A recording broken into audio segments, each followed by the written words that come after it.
Par une chaude journée, une dame se reposait à l'ombre des arbres du jardin de Versailles. Soudain, elle vit passer un enfant. L'enfant portait un moineau dans sa main. Elle demanda à l'enfant de s'approcher pour lui montrer l'oiseau, et s'aperçut alors que le petit moineau avait une patte cassée. Laisse-moi le prendre pour vous, dit-elle à l'enfant. Je m'occuperai de l'oiseau, je le soignerai, et quand il sera rétabli, je le ramènerai de ce parc pour le libérer, propose la femme. Non, ce n'est pas possible, dit le garçon. Je le ramènerai moi-même à la maison, je m'occuperai moi-même de l'oiseau. Personne ne peut le faire mieux que moi, dit le garçon. Il prit le petit moineau et partit. Pendant ce temps, la dame regardait l'enfant partir et elle remarqua qu'il boitait légèrement. L'enfant victime d'un accident portait une prothèse, une jambe orthopédique. C'est pourquoi il avait dit que personne ne pouvait mieux comprendre l'oiseau que lui-même, parce qu'il avait vécu une expérience similaire. Chers amis, nous pensons parfois que personne ne nous comprend dans la vie, que personne ne connaît nos problèmes, que personne n'a vécu ce que nous avons vécu. Eh bien, que chaque être humain soit unique et ses propres problèmes, ses propres difficultés, ses propres caractéristiques, ses propres vertus, ses propres forces et ses propres faiblesses. Et il y a certainement quelqu'un qui a vécu, expérimenté et souffert au centuple de ce que nous avons vécu. Mais il y a bien quelqu'un qui a vécu, expérimenté et souffert avec une intensité centuplée les afflictions, les besoins, les tribulations et les épreuves que vous, chers frères, sœurs et amis, souffrez ou avez souffert. Et qui est-ce? C'est le Seigneur Jésus. Jean 19, verset 28 dit, « Après cela, Jésus qui savait que tout était déjà consommé, dit, afin que l'écriture fût accomplie, j'ai soif. » Cette expression est intéressante, j'ai soif. Qui dans sa vie n'a pas éprouvé ce besoin de l'élément liquide de la vie? La soif est une expérience qui se produit en raison d'un état de déshydratation. Tout être humain devrait boire de l'eau. Certains recommandent de boire au moins 8 verres par jour. Quelqu'un peut dire, mais je n'ai pas soif. Même lorsqu'il n'a pas soif, l'être humain doit boire. La soif, explique certains, est le résultat d'une perte de fluide dans le corps et survient lorsque nous sommes déjà dans un processus de déshydratation. Lorsque la déshydratation a entraîné une perte de 2% du poids corporel due à la perte de liquide, selon certains chercheurs, la sensation de soif est très forte.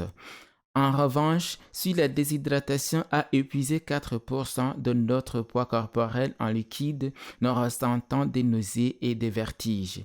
Et si le pouls augmente et que nous commençons à hyperventiler, presque comme une crise d'asthme, cela indique que nous sommes en présence d'un état de déshydratation avec une perte de 6% du poids corporel due à la perte de liquide. En outre, si la langue gonfle et que la salive devient épaisse ou sèche, nous avons atteint une perte de poids corporel de 8% liée à la perte de liquide.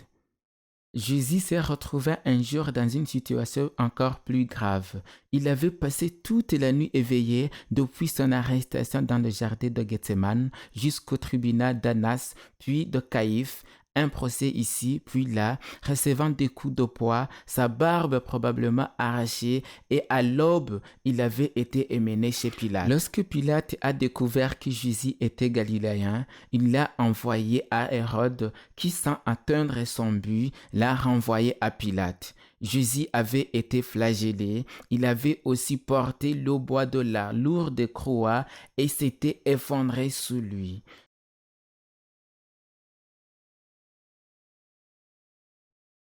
Tous ces événements, l'absence de sommeil, l'angoisse, l'agonie mentale, les sévices physiques, les fusions de sang dues au coup de fouet,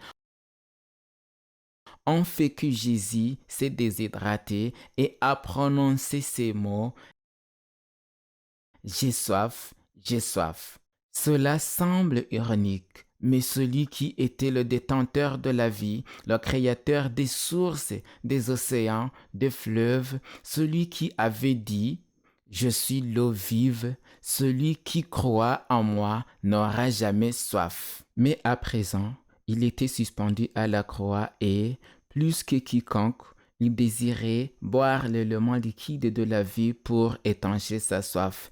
Bien sûr, ce n'est pas la première fois que Jésus s'identifiait à nos besoins humains. L'évangile de Jean chapitre 4 nous raconte qu'à une certaine occasion, Jésus passait par la ville de Samarie. Au milieu d'une vague de chaleur, il y eut soif et assis près du puits de Jacob. Comme il était assis là, il a vu qu'il y avait de l'eau dans le puits, probablement à quelques mètres seulement, mais malheureusement, il n'avait pas rien pour la tirer du puits. Dans cette scène, Jésus s'identifie aux besoins de l'être humain. Souvent, nous nous trouvons également devant quelque chose que nous désirons avoir. Mais souvent, les circonstances, les moyens économiques ou diverses raisons ne nous permettent pas de l'acquérir.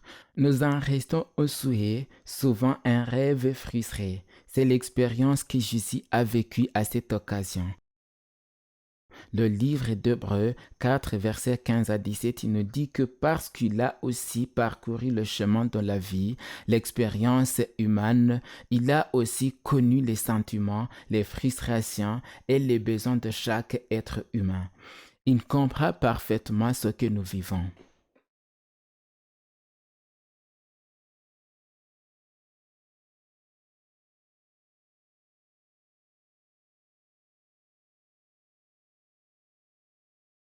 Aujourd'hui,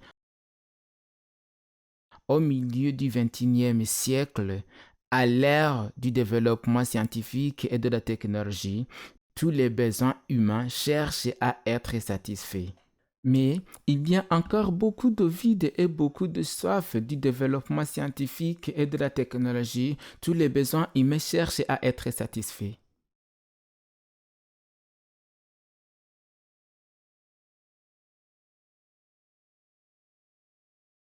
Le livre d'Hébreux 4, versets 15 à 17, il nous dit que parce qu'il a aussi parcouru le chemin de la vie, l'expérience humaine, il a aussi connu les sentiments, les frustrations et les besoins de chaque être humain. Il comprend parfaitement ce que nous vivons. Et non seulement il nous comprend, mais il peut aussi nous venir en aide et nous aider. Aujourd'hui, au milieu du XXIe siècle, à l'ère du développement scientifique et de la technologie, tous les besoins humains cherchent à être satisfaits.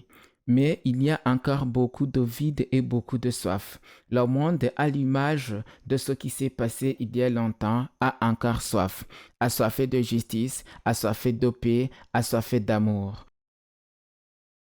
On a découvert et constaté que les nations ou les pays dont le développement technologique et le niveau d'éducation sont plus élevés que ceux des autres nations connaissent des taux élevés de solitude, de frustration et même de suicide. Pourquoi tout cela se produit-il? Pourquoi le monde a-t-il encore soif? Les enfants, les jeunes et même les personnes âgées ont certaines de plus grandes soifs. La soif d'amour, la soif de compagnie. Nous ressentons le besoin de nous connecter les uns aux autres par le biais de réseaux, de dispositifs technologiques. Cependant, plus la modernité progresse, plus l'être humain devient solitaire. L'être humain ressent plus que jamais le vide, mais face à ces situations, il y a une invitation généreuse. Et cette invitation, c'est de s'approcher de Dieu. Mais avant cela, le prophète Jérémie, dans le livre du même nom, chapitre 2, verset 13, nous montre ce que le monde fait pour satisfaire cette soif et pourquoi il ne peut l'étancher. Car mon peuple a commis un double péché. Ils m'ont abandonné, moi qui suis la source d'eau vive, pour se creuser des citernes crevassées qui ne retiennent pas l'eau. L'être humain ne peut pas satisfaire ses besoins de tranquillité, de paix, d'amour, de bien-être, parce qu'il y cherche ces choses loin de Dieu. La seule source de bonheur permanent et éternel est Dieu. Mais l'être humain veut trouver tout cela loin de Dieu. Et s'il est vrai qu'il est possible de trouver des moments de bien-être et de tranquillité loin de Dieu, ce sont des moments de confort temporaire. Mais ce confort crée un vide plus grand qui n'est pas pleinement satisfait. C'est pourquoi il y a une invitation généreuse que Dieu nous adresse. Cette invitation généreuse se trouve dans le livre d'Isaïe au chapitre 55, verset 1. Vous tous qui avez soif, venez aux eaux. Quelle est la citerne brisée que vous avez construite pour répondre à votre besoin? Vous n'avez pas la paix, vous n'êtes pas heureux, vous avez des problèmes à la maison, la situation dans votre famille est de plus en plus mauvaise. Peut-être décidez-vous de contracter un emprunt pour partir en voyage de noces autour du monde. Peut-être vous endettez-vous pour acheter les appareils technologiques les plus modernes afin de satisfaire son manque de tranquillité et de bonheur. Vous ne le trouverez pas. Je ne veux pas dire que vous ne recevrez pas ces choses. Je ne veux pas dire que ce voyage n'est pas nécessaire. Il peut même être important et utile. Je suis sûr qu'il le sera. Mais tu dois trouver la source d'eau vive. Celui qui est la source d'eau vive est venu vous chercher. Et aujourd'hui, il lance une invitation et dit, venez, tous ceux qui ont soif, venez aux eaux. Je ne sais pas de quoi vous avez soif. Si vous avez soif d'amour parce que vous ne vous sentez pas aimé, si vous avez soif de justice, si vous avez soif d'acceptation parce que vous vous sentez frustré et incompris, le Seigneur dit, si quelqu'un a soif, qu'il vienne à moi. Il pose également une question. Pourquoi dépensez-vous votre argent pour ce qui n'est pas du pain et votre travail pour ce qui ne rassasie pas? Dites-moi, que faites-vous pour satisfaire les besoins de votre âme? Le plus simple est de se tourner vers Dieu, mais il y a parfois des êtres humains qui meurent de soif alors qu'ils sont proches de la source d'eau vive. Un navire traversant l'Atlantique a connu quelques désagréments et le voyage qui devait durer une semaine a duré plusieurs semaines de plus que prévu. L'eau potable qu'ils avaient à bord était épuisée. Lorsqu'ils arrivèrent à un certain endroit, les marins étaient déshydratés. Mais soudain, ils ont vu passer un navire qui s'approchait d'eux. Avant qu'il ne passe, ils ont fait des signes pour essayer d'attirer l'attention du navire. Lorsque l'autre navire s'est approché, ils ont dit « S'il vous plaît, donnez-nous de l'eau. Nous voulons boire. Nous avons besoin d'eau potable. Nous avons soif. » Mais ceux qui étaient sur l'autre bateau ont crié « Jetez vos seaux et puisez de l'eau dans la mer. » Ceux qui avaient demandé de l'eau se sont sentis extrêmement offensés et blessés. Ils se sont dit que l'eau de la mer était salée. Cependant, faisant fi de leur gêne et de leur fierté, ils demandent à nouveau de l'eau. « S'il vous plaît, donnez-nous de l'eau fraîche. Nous avons soif et nous avons besoin d'eau potable. » Une fois de plus, l'autre navire a crié « Jetez vos seaux, puisez de l'eau. » Nous sommes à l'embouchure du fleuve Amazon et nous sommes donc entourés d'eau douce. L'équipage de ce bateau mourait de soif alors qu'il était entouré d'eau douce. Il se passe quelque chose de semblable dans le monde d'aujourd'hui. L'être humain périt sans repos, sans paix. Il se sent insatisfait. Il a des pensées vides et des idées suicidaires. Il souffre souvent d'anxiété et de dépression sans se rendre compte qu'il est entouré de celui qui peut satisfaire tous ses besoins. Le seul à pouvoir répondre à tous ses besoins est le Seigneur Jésus. Celui qui depuis la croix du calvaire s'est exclamé « J'ai soif », connaît vos souffrances et les miennes. Il a parcouru le même chemin que vous. En fait, il a atteint des endroits plus turbulents, des endroits plus reposants et il a même atteint les déserts les plus arides de la vie. Il est passé par tout cela. Mais il a atteint la victoire et aujourd'hui il est prêt à vous tendre la main, non seulement pour vous satisfaire, non seulement pour vous aider, pour vous sauver, mais pour satisfaire les besoins que vous avez. Vas-tu te laisser aider par Jésus? Accepteras-tu l'aide de celui qui te connaît et qui peut te sauver? Si tu ne le fais pas, les chemins de cette vie, quoi que tu fasses, seront comme des citernes cassées qui ne retiennent pas l'eau. Tu y as fait tant d'efforts, mais tu n'as pas réussi à répondre aux besoins de ta vie. C'est à ce moment-là que vous n'avez plus d'autre choix que d'accepter Jésus. En cette semaine où le monde se souvient du sacrifice du Christ accompli il y a 2000 ans, Jésus veut une fois de plus vous inviter, vous qui avez soif de vie, à venir à lui, afin qu'il puisse satisfaire tous vos besoins grâce à tout ce qu'il a prévu pour vous. À cette occasion, vous me demanderez peut-être, pasteur, que dois-je faire? Dans quelle église dois-je aller? Qu'est-ce que je dois faire? Tout ce que vous avez à faire, c'est d'accepter Jésus-Christ comme votre sauveur personnel. C'est lui donner ta vie. Tout ce que le Père me donne, dit l'évangile de Jean, viendra à moi, et celui qui vient à moi, je ne le mettrai pas dehors. Tout au long de sa vie, des adultères, des meurtriers et des voleurs sont venus à Jésus. Un délinquant a été pendu à une croix sur le mont Calvaire dans les tout derniers instants de sa vie lorsqu'il a trouvé Jésus. Je le connais comme fils de Dieu. Je crois en lui. Je l'accepte. Et ce délinquant a reçu la promesse bénie. En vérité, je te le dis aujourd'hui, tu seras avec moi dans le paradis. Veux-tu être au paradis avec Jésus? Cesse d'errer dans le monde à la recherche de la satisfaction de tes besoins. Acceptez Jésus. Cela marque un avant et un après. Aujourd'hui est le jour acceptable du Seigneur. Aujourd'hui est le jour du salut. J'espère, je souhaite, je prie pour que vous preniez une décision pour Jésus. Disons une prière ensemble. Cher Père céleste, une fois de plus, nous nous tournons vers toi, reconnaissant pour toute ta bonté. À cette occasion, je te présente, Seigneur, les certaines et les milliers de personnes qui entendent et voient ta parole en différents lieux, dans différentes langues, chacune avec une réalité différente et unique. Chacune a un problème unique que seuls toi et eux connaissent, Seigneur. Mais il y a 2000 ans, tu as payé la dette. Il y a 2000 ans, tu as gagné ce qu'ils ne pouvaient pas gagner. Et aujourd'hui, tu veux leur accorder la liberté. Cette soif de justice, cette soif d'amour, cette soif de paix, cette soif de pouvoir s'endormir paisiblement le soir venu. Aujourd'hui, vous pouvez donner cela à ceux qui croient en vous. Il y a peut-être quelqu'un qui veut croire, mais qui ne peut pas se résoudre à le faire. C'est difficile pour eux.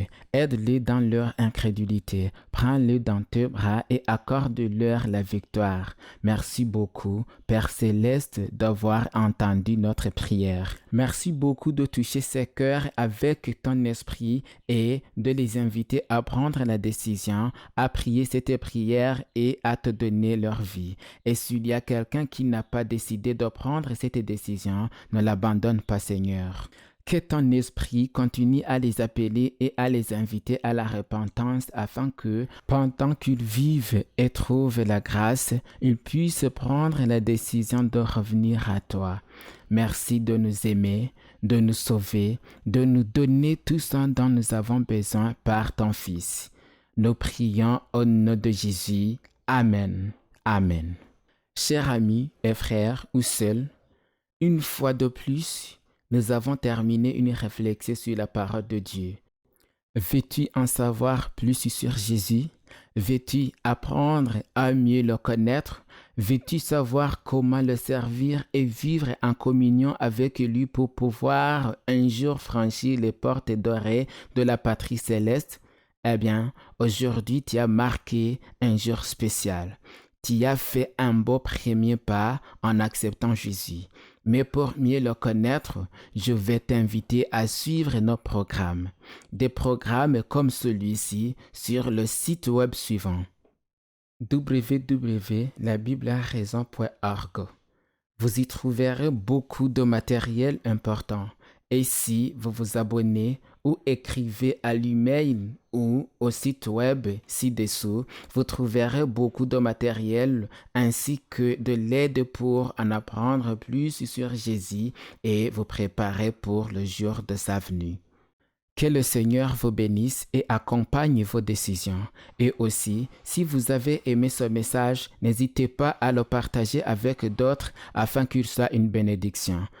À la prochaine fois. Bénédiction.